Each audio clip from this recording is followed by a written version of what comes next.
Now, I've always been a great fan of trading stocks. The thing I know is that there are certain times of the year which are better for trading and buying stocks than others. And that's not down to seasonal factors, that's down to factors to do associated with volatility. And what do I mean by that? Well, typically after pullbacks, then stocks are quite interesting to trade. That sounds kind of obvious, right? Buy low, sell high. The fact is, though, it's actually quite hard to time it unless you have certain timing tools. The one that I use, and that's really been a huge support to me over the last sort of 5 or 6, 7 years, is something called the VIX. It gives us a bit of a measure of fear in the market. You know, why is that useful? Is because while the market's having a big pullback, the stock markets are falling, then the markets become entirely fearful. And what this gauge does, the VIX, tells us how fearful this market is. Effectively, when stock markets fall, the VIX goes up. When stock markets are rising, the VIX will go down. Why is that useful? It's useful because the VIX gives us natural horizontal support and resistance levels. You see, support and resistance in itself is quite difficult to plot. When you look at something that's breaking new highs, where on earth is it going to go? You then got to start doing all sorts of weird angled trend lines. Very, very difficult. When you look at something like the VIX, it's all there because there is a specific gauge within which the market is normally bound.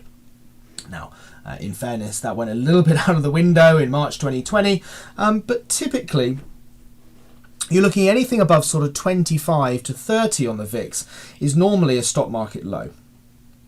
And what you very often find is a good boost in profits from a momentum stock strategy whenever you see the markets go down there. Because the reason why stocks are more attractive than indices and trading at that point is because by the time you've got a buying opportunity on stocks, you can't buy an index just because it's low. You need to wait for it to show the signs that it's rising. And it normally rises so fast that it's actually quite difficult to get on those trades. The thing about stocks is that some of those stocks will start to give an earlier indication. You start to build your portfolio as the market starts to lift. And usually you're in quite a few stocks before the index has actually given you a signal. The question is, when can we start to build those positions? Now, we can use momentum stocks for the timing of those individual trades to buy as Apple or Amazon or American Express or whatever else it may be. What we're looking for here is when we hit these relative peaks. Now, the reason I'm bringing this video up now is, I'm doing this video now, is because we're at that peak now. We've just hit 30 yesterday on a big stock market fall. That was a level we last saw on the tail end of December. It was at the 2nd of December.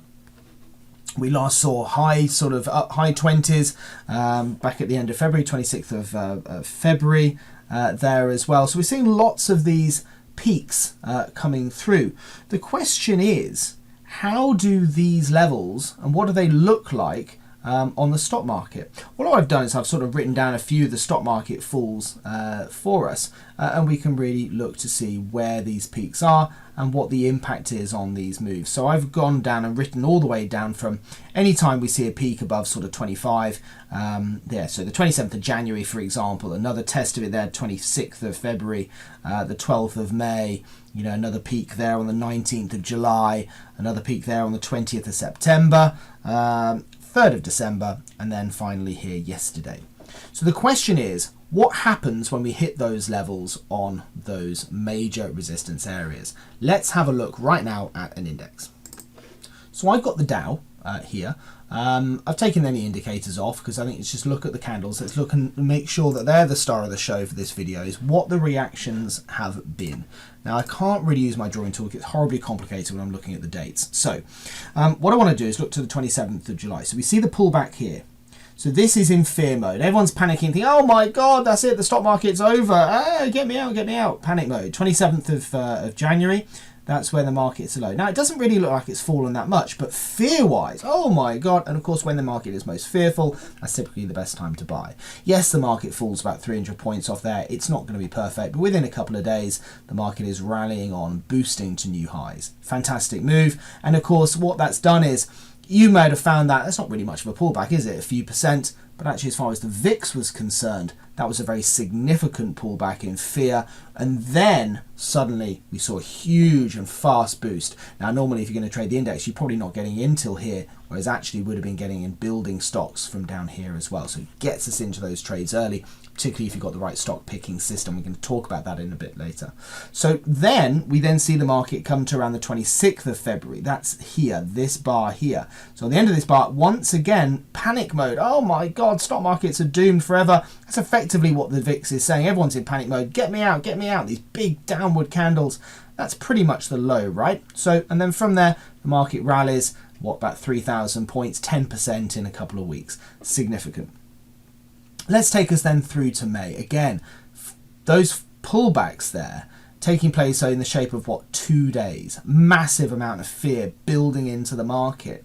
Now you'll notice from the support and resistance levels that these are all over the place. You know, it's very hard to plot that.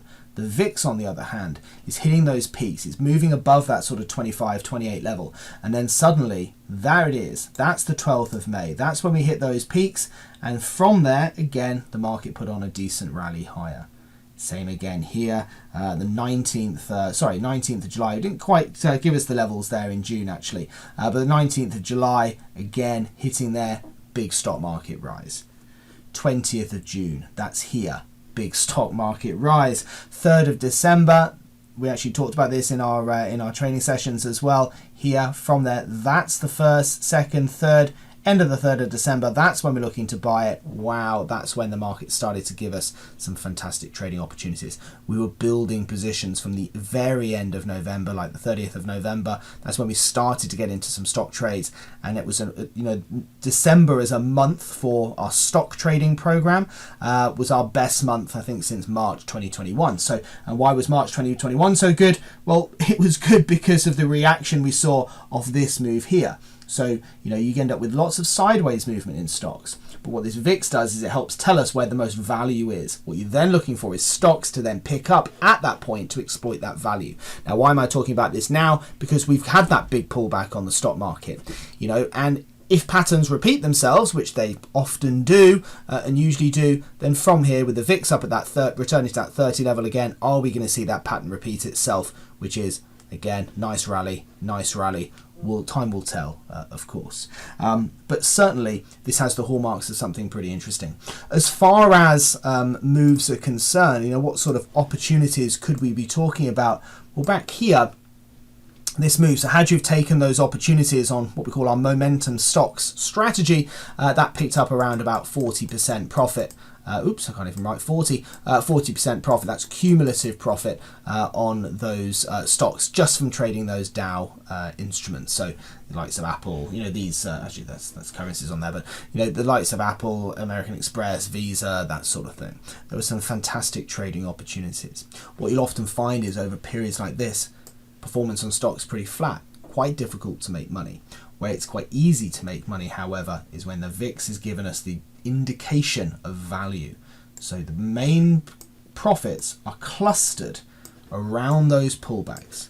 You identify the pullbacks and then you stock pick at that point. So what the stock picking does, it then helps you to maximize that profit potential given the context of where the market is. Now that might sound horribly complicated, but once you know to look to the VIX above 30 or 25, all that really does is say, that's interesting. That suddenly makes stocks interesting. Let's have a look at my momentum stock sniper strategy and let's take some trading opportunities.